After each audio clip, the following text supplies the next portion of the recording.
Saudara-saudari semuanya, Shalom Alaikum. Kita berjumpa kembali untuk mengenal Misa Lilin. Apa itu sebenarnya Misa Lilin?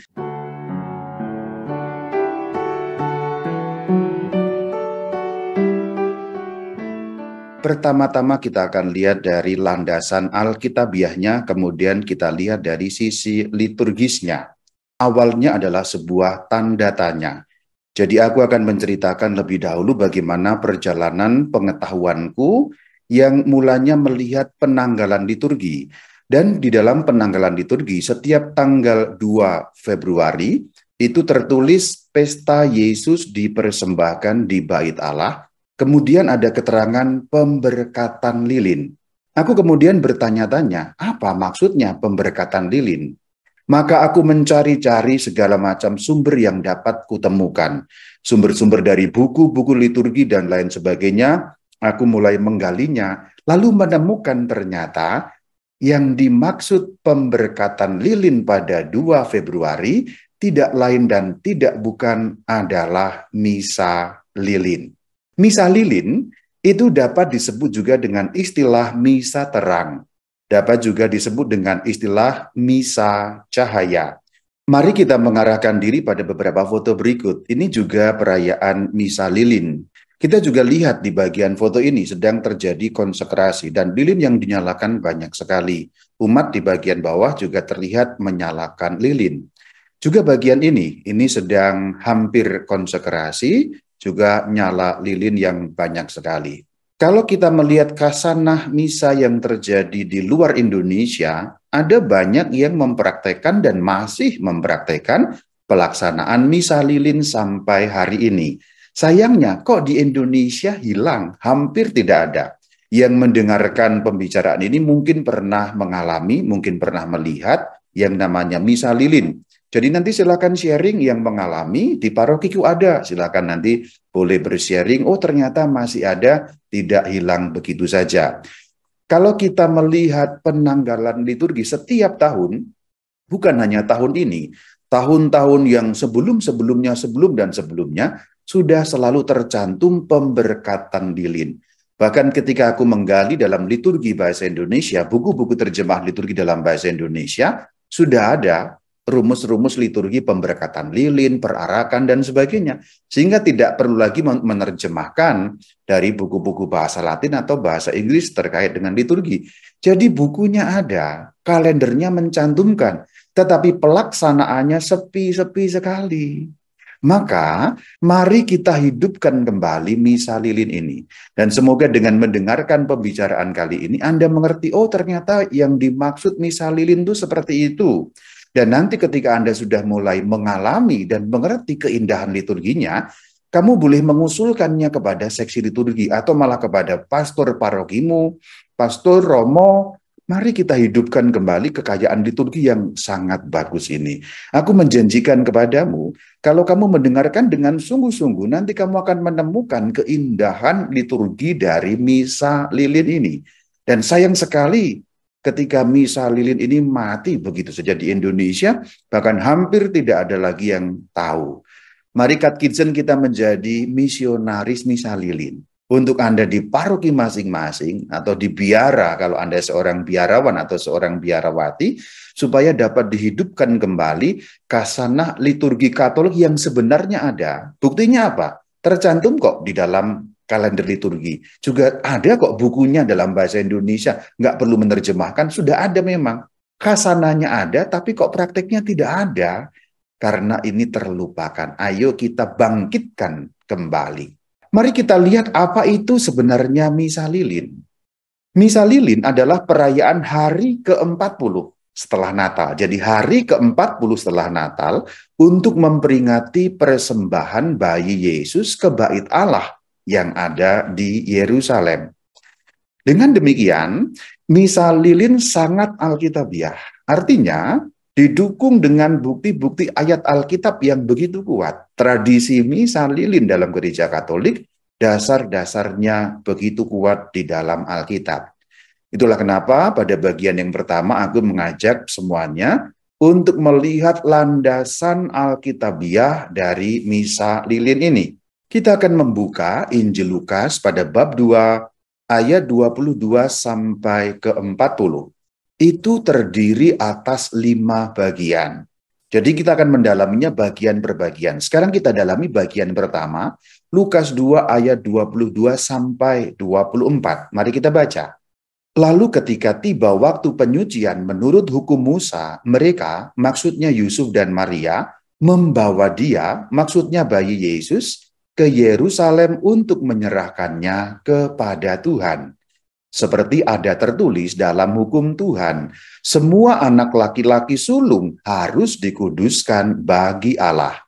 Dan untuk mempersembahkan kurban, menurut apa yang difirmankan dalam hukum Tuhan, yaitu sepasang burung tekukur atau 2 ekor anak burung merpati. Ini bagian pertama. Mari kita dalami ayat per ayat. Di dalam ayat ke-22 kita membaca waktu penyucian menurut hukum Musa, atau dapat diterjemahkan waktu penahiran menjadikan tahir menurut hukum Musa. Maka kita bisa bertanya, hukum Musa bagian mana yang dirujuk pada ayat ke-22 ini? Meskipun dalam ayat ini tidak disebutkan hukum yang mana, dengan memakai ilmu Alkitab, kita dapat mengetahui bahwa yang dirujuk adalah hukum penahiran atau hukum penyucian yang terdapat dalam Perjanjian Lama, yaitu pada kitab Imamat pasal 12 ayat 1 sampai 4. Mari kita baca.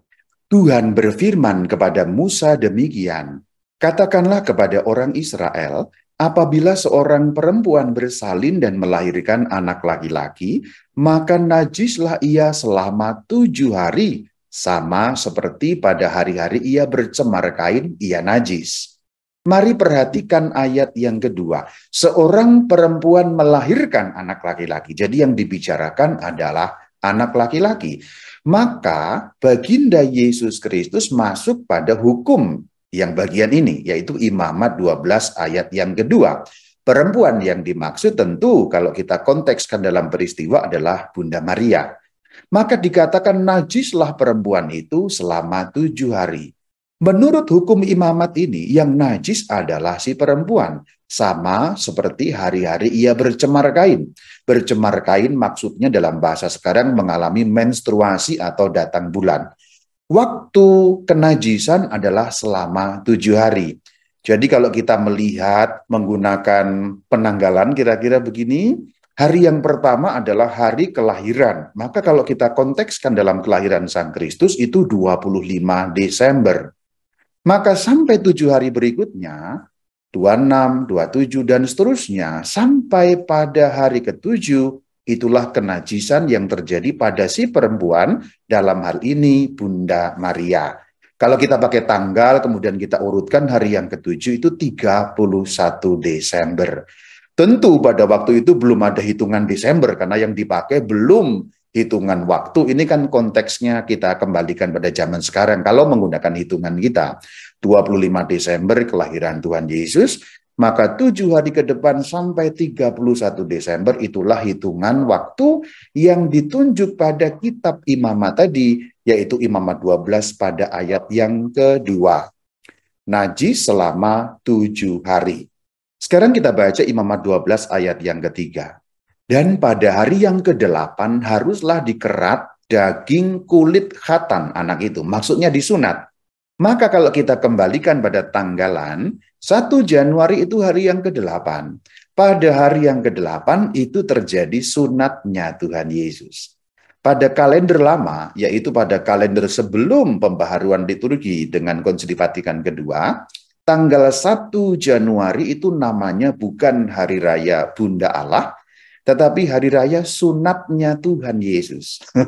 Menarik sekali ya. Suatu kali kita boleh membahas secara khusus, tapi karena ini bukan tema kita, saya hanya singgung sekilas, yaitu pada hari yang ke-8. Penyunatan setiap orang Yahudi, yang laki-laki tentu saja karena perempuan tidak sunat, terjadi pada hari yang ke-8. Maka kalau menggunakan kalender penanggalan modern, sunatnya Tuhan Yesus terjadi pada tanggal 1 Januari. Kita lanjutkan ayat-ayatnya, sekarang ayat yang keempat. Selanjutnya, ini berarti melanjutkan tentang perempuan tadi. yaitu yang melahirkan. Selanjutnya 33 hari lamanya perempuan itu harus tinggal menantikan penahiran dari darah nifas. Tidak boleh ia kena kepada sesuatu apapun yang kudus, dan tidak boleh ia masuk ke tempat kudus sampai sudah genap hari-hari penahirannya. Yang dikatakan selanjutnya adalah hukum tentang perempuan yang melahirkan. Jadi najis selama 7 hari, kemudian menunggu untuk hari penahiran 33 hari. Kata selanjutnya itu mengindikasikan tambahan waktu. Jadi 7 tambah 33 untuk sampai genapnya waktu penyucian atau waktu pentahiran. Kita lihat, di bagian paling atas yang dengan warna biru pekat, itu yang waktu-waktu najis tadi, 1, 2, 3 hari yang ke-7. Kemudian yang warna biru lebih muda, itu menunjukkan 33 hari, tambahan waktu untuk sampai hari yang ke-40. Maka ada contohnya paling kiri itu 2 dari atas, angka 8 itu hari yang ke-8 dalam kurung 1. Maksudnya adalah hari yang ke-8 dari hari kelahiran. Tapi hari yang pertama hitungan 33 hari untuk sampai pada genapnya waktu penahiran. Oke, agak teknis. Yang warna biru pekat menunjukkan hari-hari najis si perempuan. Yang warna biru lebih muda itu 33 hari sampai genapnya waktu penahiran. Maka 7 tambah 33 hari, itulah jumlahnya 40 hari.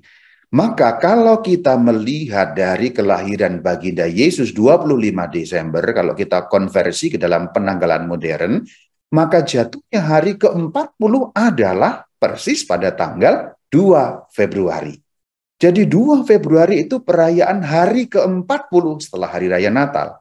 Nanti Anda boleh ngitung sendiri ya, Katkidsen ya. Tapi saya sudah menghitungkan, kalau Anda hitung sendiri Anda kurang kerjaan tentu saja ya. Intinya jumlah angka 40 didapatkan dari 7 hari najis, lalu 33 hari penantian sampai genap waktu untuk penahiran. Total 7 tambah 33, 40. Jadi hari ke-40 sejak 25 Desember sebagai hari kelahiran Tuhan adalah tanggal 2 Februari. Demikian penjelasannya. Sekarang kita lihat ayat yang ke-23. Dikatakan demikian, hukum Tuhan, semua anak laki-laki sulung harus dikuduskan bagi Allah. Ada hukum Tuhan yang menyatakan seperti itu. Maka kita boleh bertanya, hukum Tuhan yang mana yang menyatakan bahwa semua anak laki-laki sulung atau putra sulung harus dikuduskan bagi Allah? Dengan menggunakan ilmu Alkitab, kita dapat menemukan bahwa hukum itu ditemukan dalam kitab Keluaran pasal 13 ayat yang kedua, yang merupakan hukum persembahan putra sulung. Mari kita lihat. Kuduskanlah bagiku, bagi Allah, semua anak sulung, semua yang lahir terdahulu dari kandungan pada orang Israel, baik pada manusia maupun pada hewan, akulah yang empunya mereka. Jadi di dalam konteks kebudayaan dan agama Israel, anak sulung baik anaknya manusia Israel maupun anaknya hewan yang dipelihara oleh orang-orang Israel adalah miliknya Tuhan. Maka perlu dipersembahkan.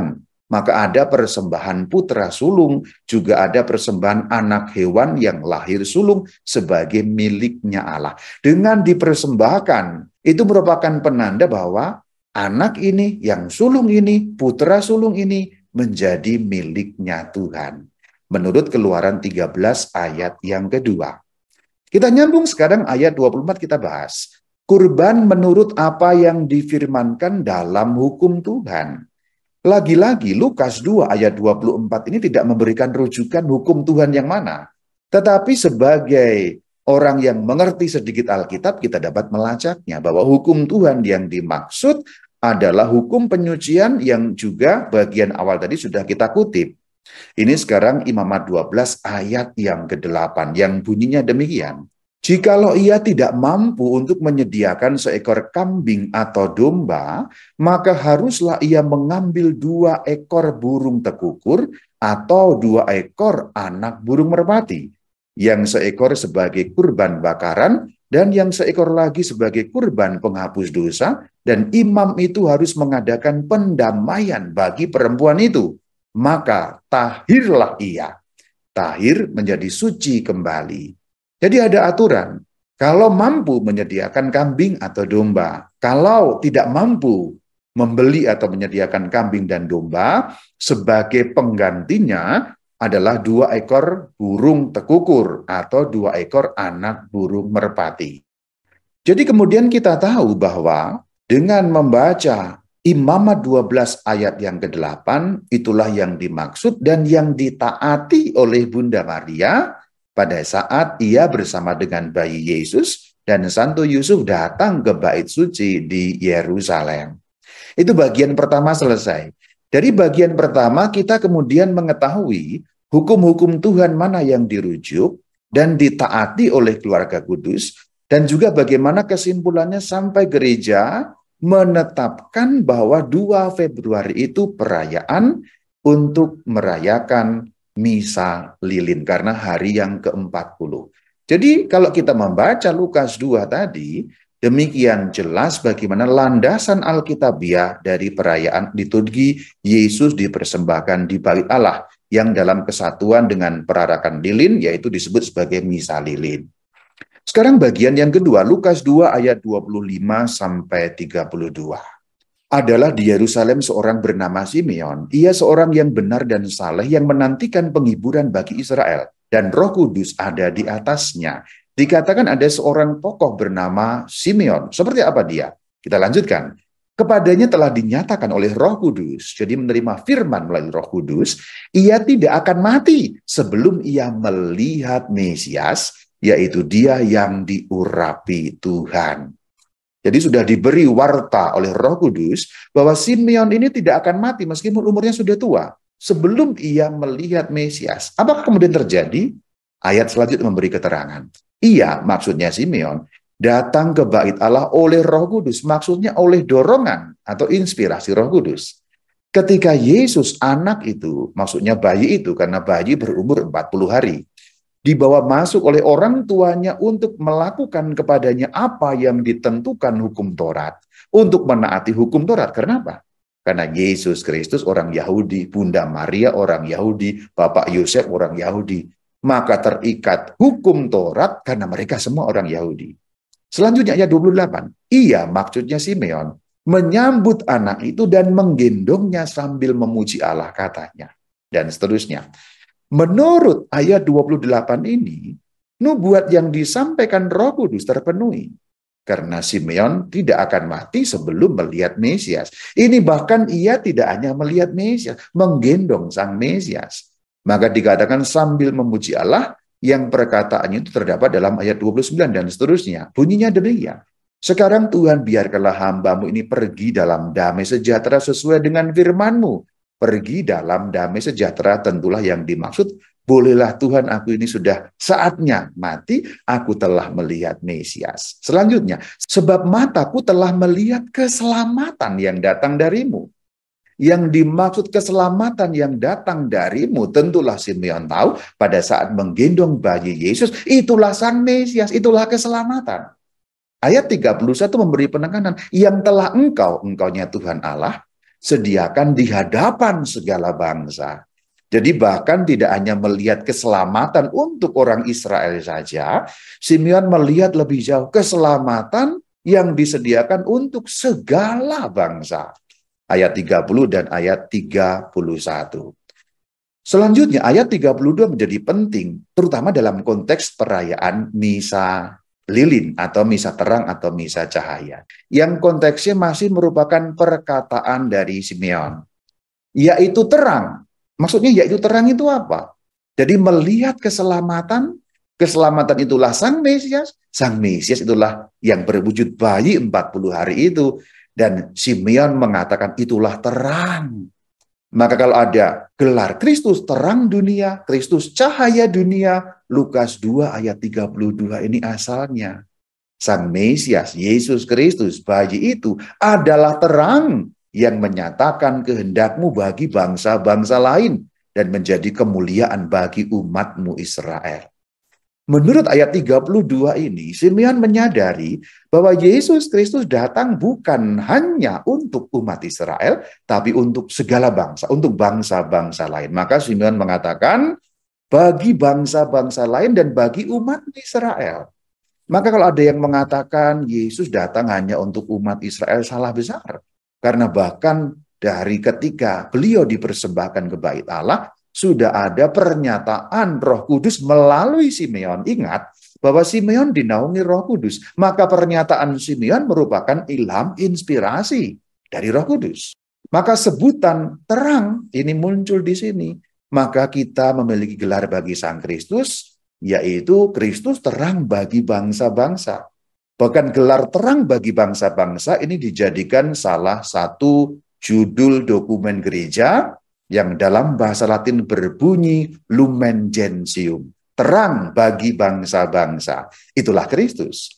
Maka hubungan erat antara bacaan Injil, dan ini nanti bacaan Injil yang akan dibacakan pada saat misa terang atau misa lilin, maka menjadi lebih jelas lagi. Kenapa kita membawa lilin yang adalah terang?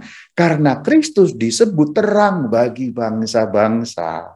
Nanti dalam bagian tata cara liturgis, kita akan lebih jelas lagi bagaimana perarakannya, pemberitahuan dan sebagainya terkait lilin sebagai pesta cahaya yang terdapat dalam misa lilin, misa terang, atau misa cahaya.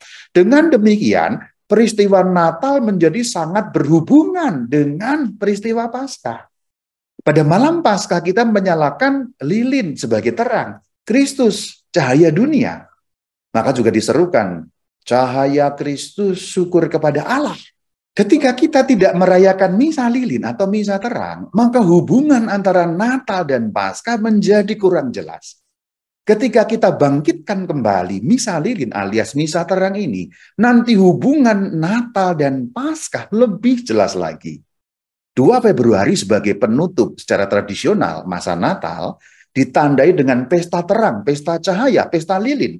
Nanti malam Paskah juga ditandai dengan pesta cahaya, pesta lilin. Kristus sebagai terang. Maka sebenarnya sayang sekali ketika misa lilin hilang dari liturgi kita begitu saja. Penekanan Natal dan Paskah menjadi seperti terputus. Tapi kalau nanti kita bangkitkan kembali, dan aku minta pertolongan kepadamu, Katekismen semuanya, untuk mewartakan masing-masing kepada parokimu, tempat tinggalmu, komunitasmu, kembalikan misa lilin ini. Karena signifikansinya begitu penting. Makna pentingnya untuk menghubungkan Natal dan Paskah begitu luar biasa. Dengan menghilangnya misa lilin, sepertinya Natal dan Paskah tidak ada hubungannya sama sekali. Sepertinya, padahal perayaan liturgi sangat menghubungkan kedua itu. Selama ini kita agak-agak salah paham bahwa liturgi Katolik itu hanya pada malam Paskah yang pakai lilin. Oh tidak, perayaan seputar Natal. Karena sebenarnya misa lilin adalah misa penutup masa Natal sebenarnya secara tradisional. Meskipun setelah pemugaran liturgi maknanya agak sedikit lain. Tapi kalau kita hidupkan kembali, keduanya menjadi lebih terhubung. Natal dan Paskah ditandai dengan keterhubungan Kristus terang bagi bangsa-bangsa. Kristus cahaya dunia. Haleluya, saudara. Kita lanjutkan sekarang pada bagian yang ketiga, masih pembahasan landasan Alkitabiah. Lukas 2 ayat 33 sampai 35.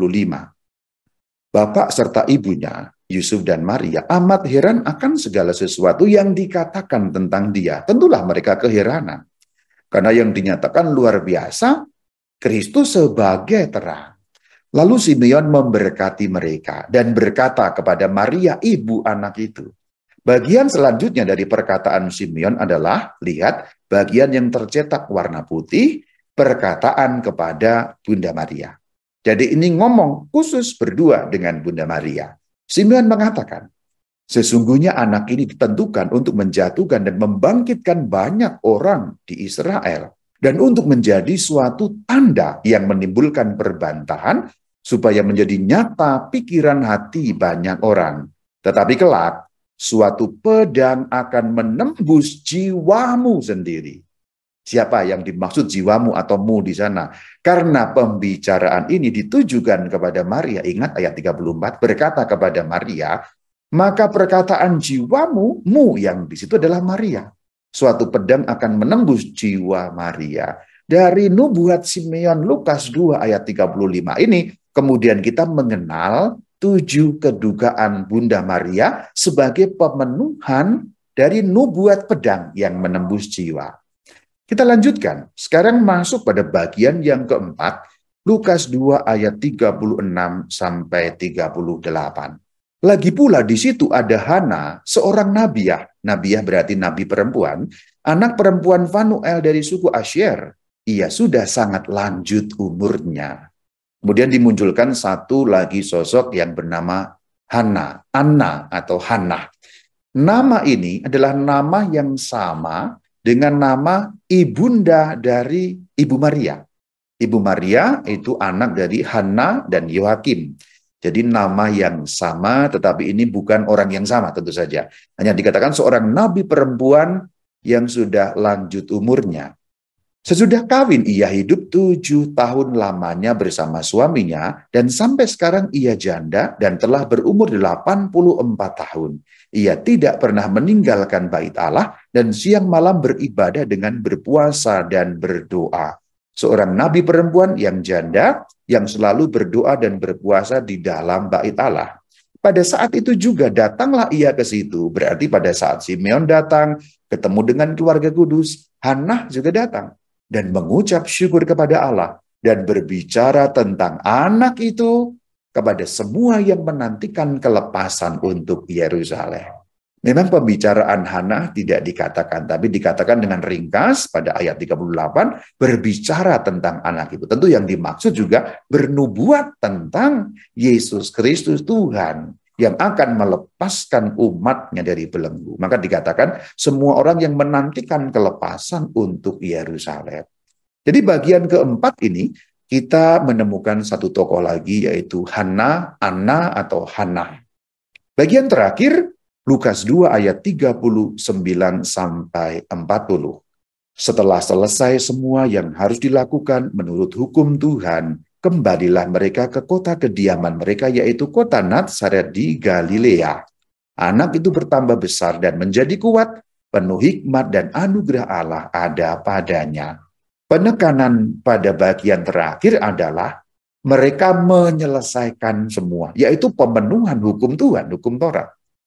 Dengan demikian, ayat-ayat Alkitab, terutama bagian Injil Lukas ini, ingin memberitahu kita bahwa keluarga kudus orang yang begitu taat pada hukum Tuhan. Bapak Yusuf, Bunda Maria, Baginda Yesus, mereka menyelesaikan semua menurut hukum Tuhan. Jadi orang-orang yang bukan sembarangan, tapi sangat-sangat bertakwa kepada Tuhan, terbukti mereka menyelesaikan segala sesuatu yang dituntut oleh hukum bagi mereka itu. Jadi penekanannya pada kata setelah selesai semua yang harus, semua yang diwajibkan dalam hukum Tuhan. Maka kalau kita ringkas, Lukas 2 ayat 22 sampai 40 terdiri dari 5 bagian. Bagian pertama adalah pemenuhan hukum. Diceritakan dengan rinci bagaimana mereka datang, dan juga sudah kita bahas tadi, rujukan-rujukan hukum Tuhan yang mana yang telah dipenuhi. Bagian kedua menampilkan sosok Simeon yang datang ke bait suci dan berjumpa dengan menggendong bayi Yesus. Bagian ketiga disampaikan nubuat Simeon untuk Baginda Yesus yang waktu itu masih bayi 40 hari, dan juga disampaikan nubuat tentang Maria bundanya.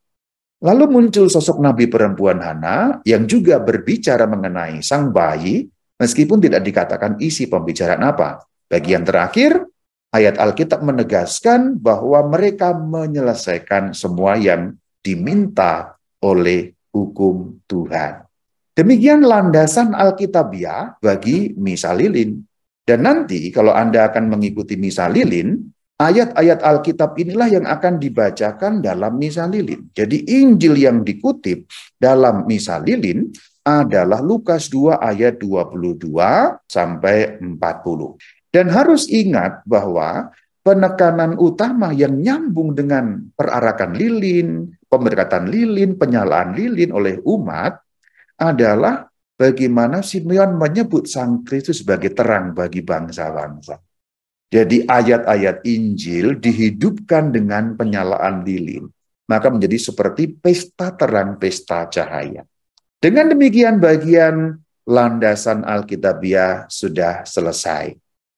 Setelah kita berbicara mengenai landasan Alkitabiahnya yang begitu jelas, kita masuk pada perayaan liturgis dari Misa Lilin itu seperti apa. Kita sudah ingat bagian depan sudah aku sebut, dalam setiap kalender liturgi 2 Februari selalu dinyatakan pesta Yesus dipersembahkan di Bait Allah. Itulah nama resminya.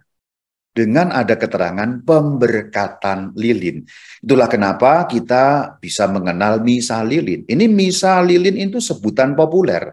Sebutan populer untuk pesta tadi adalah Misa Lilin, yaitu perayaan hari ke-40 setelah Natal untuk memperingati persembahan bayi Yesus ke Bait Allah di Yerusalem. Perhitungannya sudah disampaikan pada saat pembahasan mengenai landasan Alkitabiah.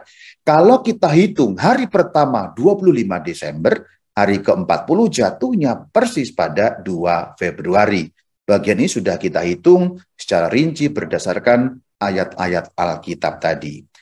Maka kita mendapati istilah Misa Lilin itu sebenarnya sebuah nama populer. Menjadi populer, meskipun kalau di Indonesia tidak populer, ya oke lah. Karena apa? Ya, karena setiap 2 Februari perayaannya dirayakan, tapi lilinnya tidak dinyalakan. Nah, ini yang terjadi sebenarnya. Semua paroki pastilah merayakan pesta Yesus dipersembahkan di Bait Allah. Saya yakin semua merayakan, karena kalender liturgi menyatakan demikian. Tetapi tidak semua, bahkan hampir hilang di Indonesia, penyalaan dan pemberkatan lilin. Sekarang ku sampaikan bagaimana sejarah singkatnya perayaan ini. Perayaan liturgis hari ke-40 setelah Natal itu awal mulanya ada di kota suci Yerusalem pada abad ke-4. Kita tahu saudara-saudari, sebelum abad ke-4 perayaan-perayaan itu sangat sederhana karena gereja Katolik belum mengalami kebebasan. Baru nanti mulai tahun 313 mengalami kebebasan. Tidak lain tidak bukan, itu adalah abad yang keempat. Itulah kenapa di berbagai tempat pada abad yang keempat mulai berkembang perayaan-perayaan liturgis. Awalnya dulu sebelum abad keempat ya hanya Paskah saja.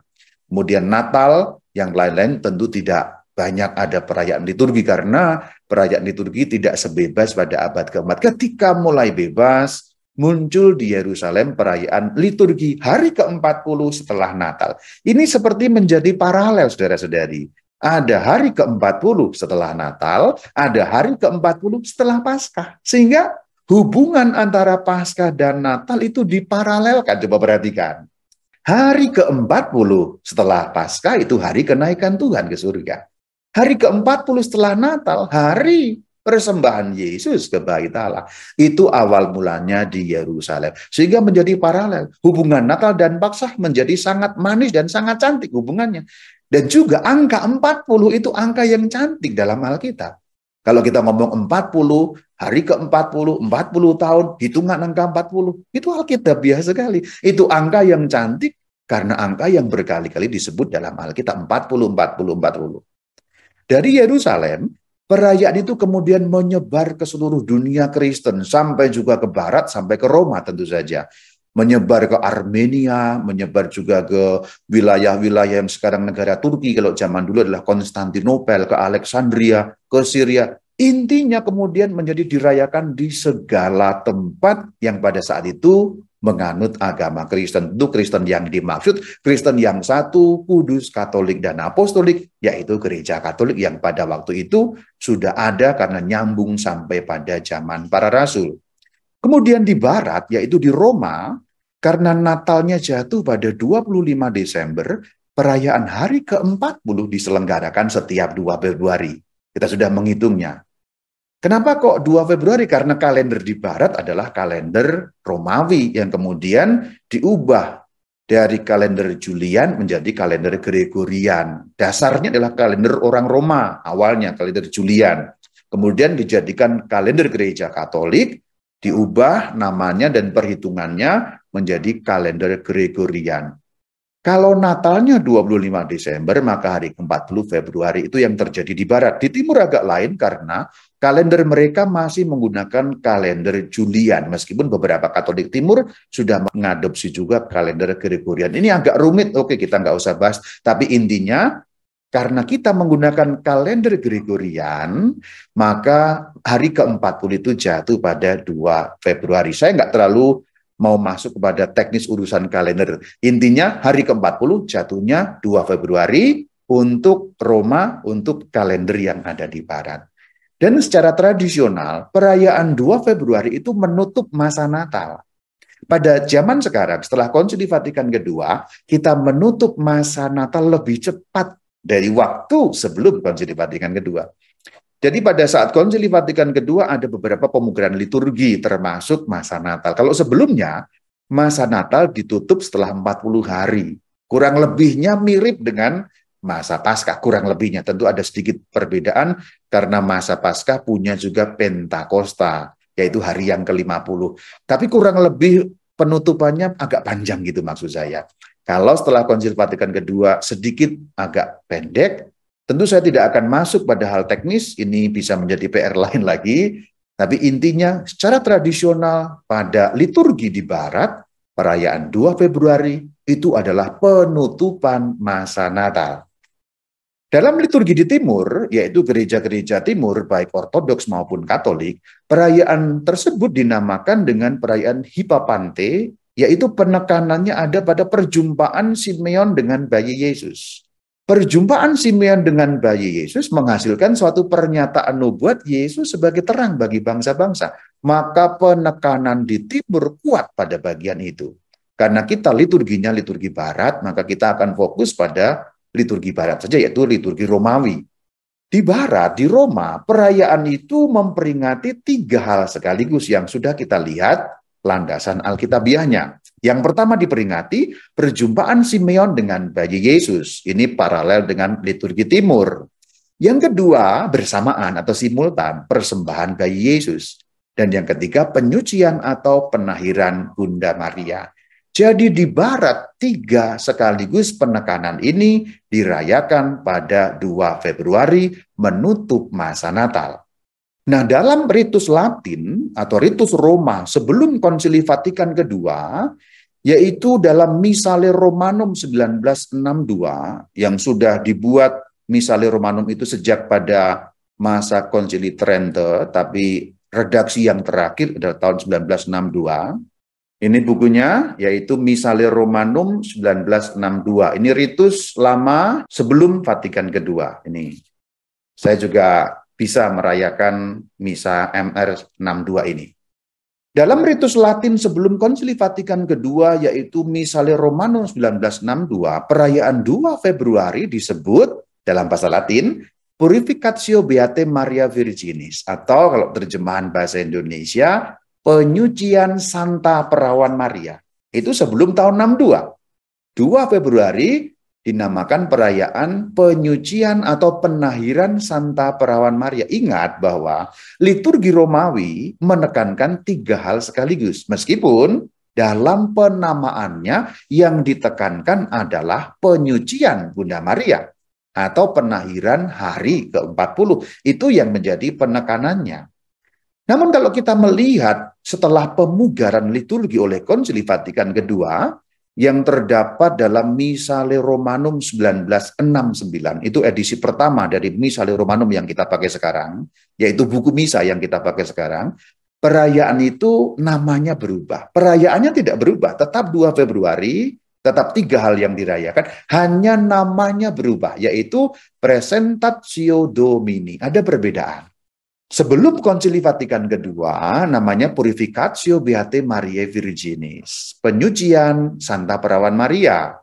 Setelah Konsili Vatikan kedua, namanya Presentatio Domini, atau penghadiran Tuhan atau persembahan Tuhan. Maksudnya Tuhan Yesus yang dipersembahkan di bait Allah. Mungkin saya menduga, saya belum mengadakan riset yang lebih jauh, mungkin penamanya diubah supaya pesta itu menjadi lebih kristologis. Maksudnya apa? Lebih kristologis supaya fokusnya lebih pada Tuhan Yesus. Itulah kenapa namanya dinamakan pemugarannya Presentatio Domini. Domini Tuhan yang dimaksud Tuhan Yesus. Maka terjemahan dalam bahasa Indonesia, Yesus dipersembahkan di bait Allah, di bait suci. Supaya lebih kristologis dalam arti fokusnya Tuhan Yesus. Mungkin yang memugar liturgi merasa, loh kok namanya penyucian Bunda Maria, kalau demikian fokusnya Bunda Maria dong. Mungkin ya. Tapi apapun itu, ini dua hal yang sama. Apapun namanya, ini dua hal yang sama karena kita tahu fokus perayaannya memang tiga. Perjumpaan Simeon dengan bayi Yesus, persembahan bayi Yesus, dan penyucian Bunda Maria. Jadi apapun namanya, perayaannya intinya tetap sama. Seperti dalam iklan itu loh, apapun makanannya, minumnya tetap teh sosro. Ini nggak ada endorse ya. Sama, jadi sama. Dan ada sesuatu yang sinambung. Yang sinambung, yang tetap dirayakan, meskipun nama berubah, adalah pemberkatan lilin, perarakan lilin.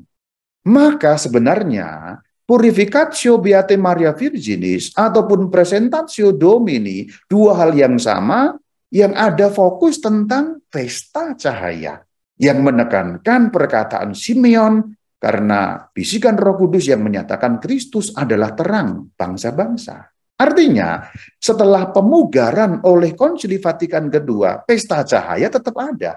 Buku-buku liturgi setelah Konsili Vatikan II, ini saya juga punya, ini Miscela Romanum 1969. Jadi saya punya dua-duanya, sumber-sumbernya ada semua. Yang di tangan kanan saya ini Misale 1962. Yang di tangan kiri warna biru, ini Misale 1969. Jadi aku punya dua-duanya, sumber-sumbernya lengkap semua.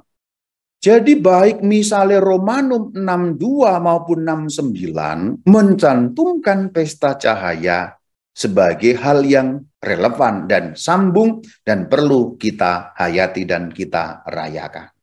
Pesta cahaya itu penting sekali sebagai hal yang sinambung. Maka sayang sekali ketika pesta cahaya itu hilang dari liturgi kita.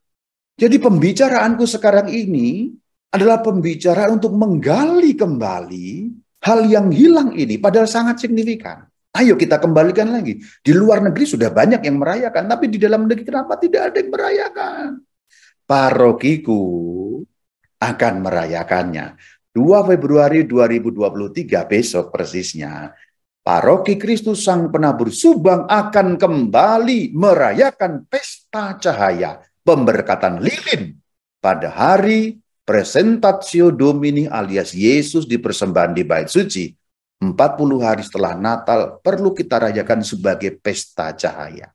Maka penekanan Kristus sebagai terang bagi bangsa-bangsa menjadi penting mengingat pada Lukas 2 ayat 32 tadi. Terang yang menyatakan kehendak Allah bagi bangsa-bangsa lain. Ayo kita hidupkan kembali. Untuk menghidupkan kembali, kita juga perlu mengetahui tata cara liturginya. Namun jangan khawatir, kalau kamu punya buku-buku liturgi, terutama perayaan liturgi Santo Santa yang ada 3 buku dalam 1 tahun, itu sudah ada tata caranya. Jadi sebenarnya tata caranya sudah dicetak, bukunya sudah diedarkan, paroki-paroki sudah punya. Jadi nggak usah bingung dan nggak usah tanya kepada Rama Bayu bagaimana tata caranya. Jadi sebenarnya tidak perlu menanyakan bagaimana tata caranya, karena bukunya sudah ada. Anda tinggal ke paroki, lihat bukunya sudah ada. Kapan itu ada katekismen, beberapa cukup banyak juga. Tolong tanya Rama bagaimana tata caranya. Saya jawab tidak punya soft copy, karena sudah ada hard copy. Dan saya yakin semua paroki di Indonesia sudah punya. Lihat liturgi 2 Februari, sudah ada. Bahkan sampai pada doa-doa pemberkatan lilin, bahkan sampai pengantar penjelasan mengenai 40 hari setelah Natal, semua ada, lengkap sekali. Maka ini lebih sebagai tuntunan supaya Anda tergambar bagaimana tata caranya. Misal lilin terdiri dari 2 bagian besar, yaitu pertama pemberkatan lilin dan perarakan, yang kedua ekaristi. Kalau mengingat seperti ini, kira-kira gambarannya mirip seperti Minggu Palem. Kira-kira begitu. Minggu Palem dimulai di luar gereja, di lapangan, tempat parkir, dan sebagainya. Lalu ada pemberkatan Palem dan perarakan. Kemudian masuk gereja dengan berarak, lalu dimulailah lanjut dengan ekaristi sampai selesai seperti biasa. Kurang lebih seperti itu. Hanya Palemnya kamu gambarkan diganti lilin dan terjadi pada sore atau malam hari. Karena kalau pada siang ya tidak seru ya. Karena pestanya kan pesta cahaya. Kalau siang tentu simbolnya tidak berbunyi, maka harus malam setelah jam 6, jam 7 dan seterusnya, sehingga nyala lilin itu menjadi berbunyi sebagai pesta cahaya. Jadi gambarannya seperti Minggu Palem, kurang lebih seperti itu. Hanya yang di bawah lilin, itu saja. Maka dua bagian ini akan kujelaskan satu persatu. Sekarang kita masuk bagian pertama, pemberkatan lilin dan perarakan. Nomor satu, umat berkumpul di luar gedung gereja dengan memegang lilin tak bernyala. Jadi umat memulai dengan berkumpul di luar gedung gereja. Apa itu di lapangan, apa itu di lapangan parkir, halaman gereja, dan lain sebagainya. Kami nanti di Subang akan berkumpul di Gua Maria. Gua Maria berada di belakang gereja kami. Itu outdoor, di luar ruang. Sehingga umat akan berkumpul di sana dengan masing-masing membawa lilin yang tidak bernyala. Itulah kenapa pengumuman disampaikan, silakan lilin membawa masing-masing. Dan kami umumkan juga di paroki, sebagus-bagusnya lilinnya diberi hiasan, pita, kembang, dan sebagainya supaya tampak cantik. Jadi lilin hias kurang lebih seperti itu.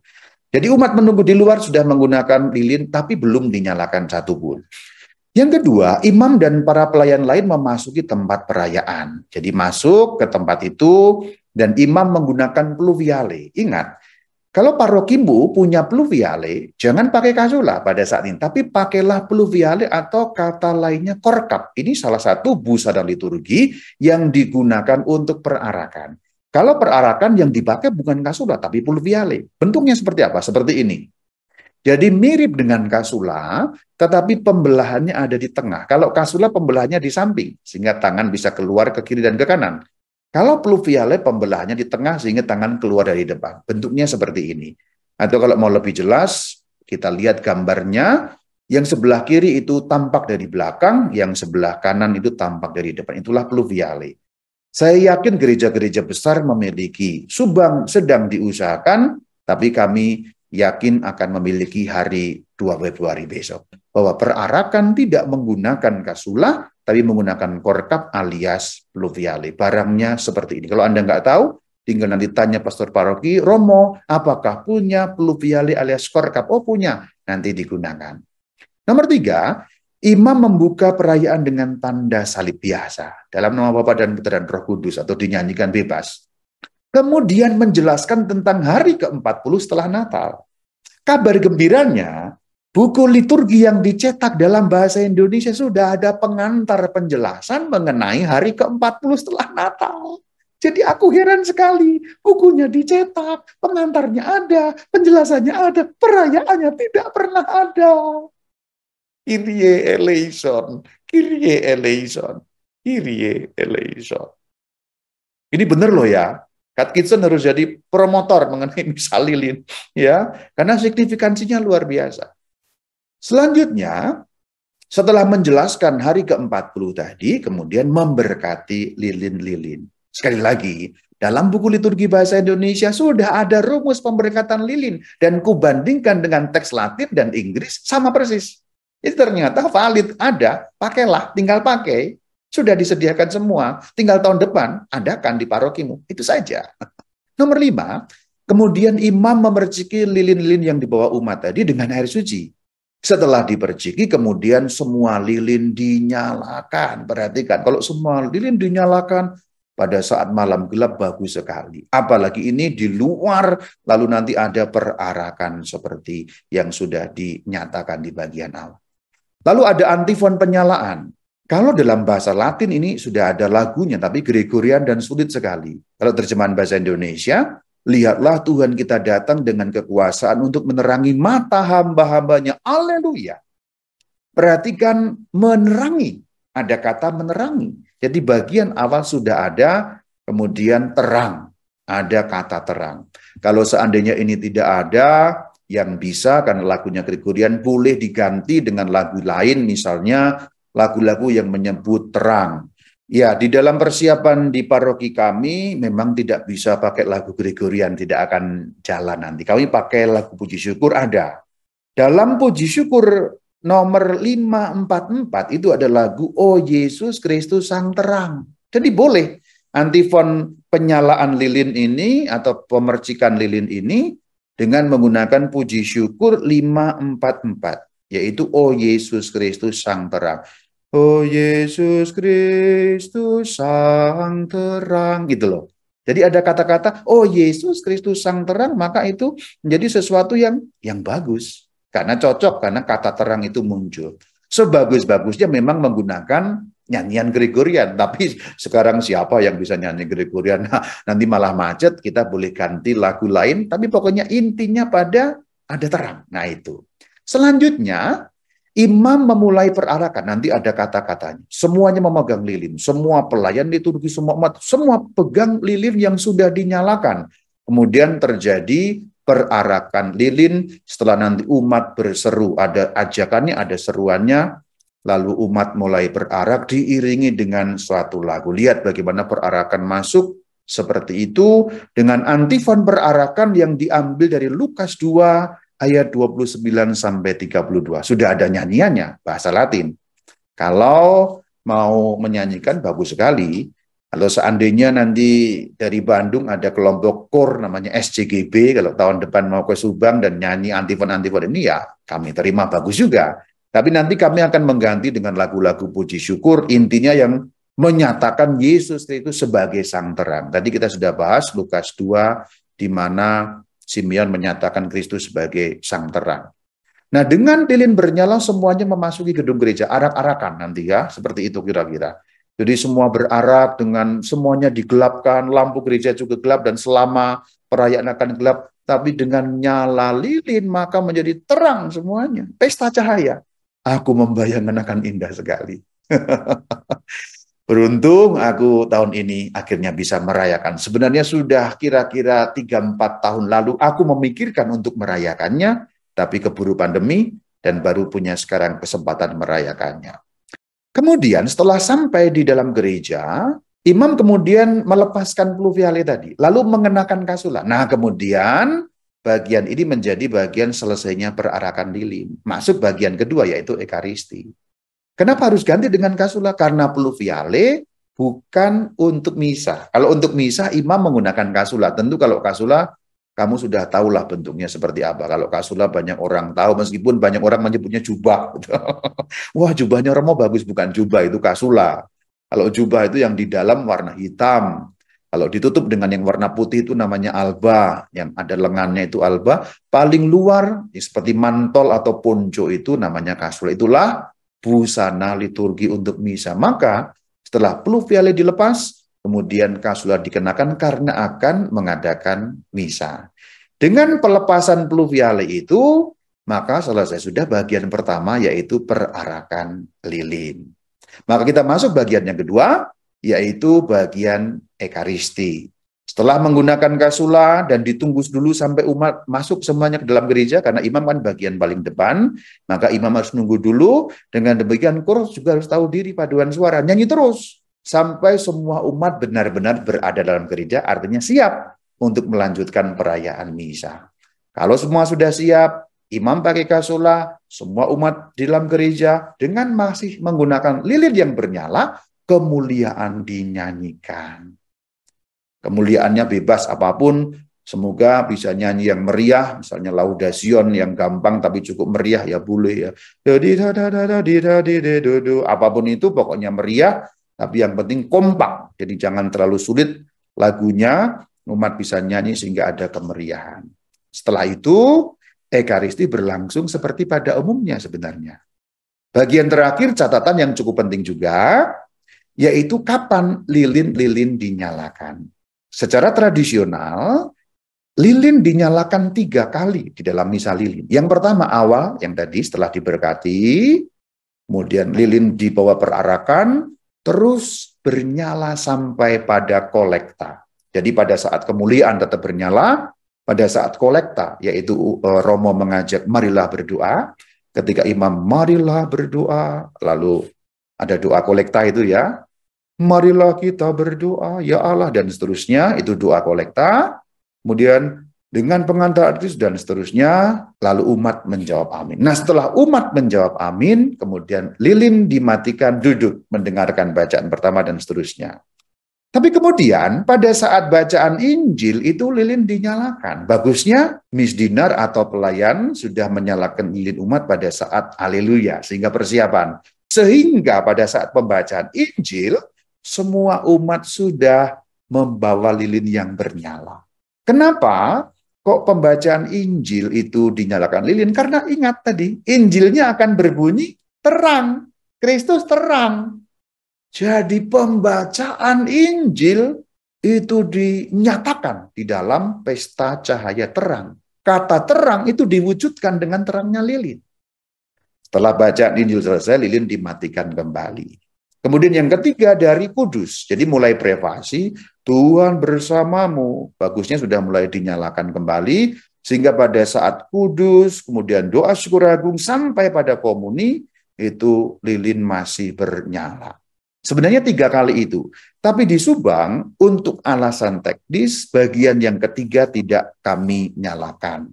Hanya dinyalakan 2 kali, awal sampai kolekta dan pada saat pembacaan Injil. Mungkin tahun depan, kami pikirin lagi teknisnya bagaimana, supaya pada saat kudus dan komuni sudah dinyalakan. Tapi untuk sementara, kami di Subang hari besok menyalakan masih 2 kali. Tapi memang secara tradisional 3 kali dinyalakan. Demikian pembahasan mengenai misa lilin, mulai dari landasan alkitabiahnya, kemudian sudah kita bahas makna terang di sana muncul, tata cara liturginya, sampai bagian terakhir, berapa kali lilin dinyalakan. Semoga tahun depan di parokimu sudah ada misa lilin alias misa terang, alias misa cahaya. Ayo Katekizens berjuang untuk mempopulerkan, berjuang supaya ada di tempatmu masing-masing. Karena signifikansinya, makna pentingnya menghubungkan Natal dan Paskah. Semoga menjadi bahan yang menarik untuk permenungan. Shalom Alaikum.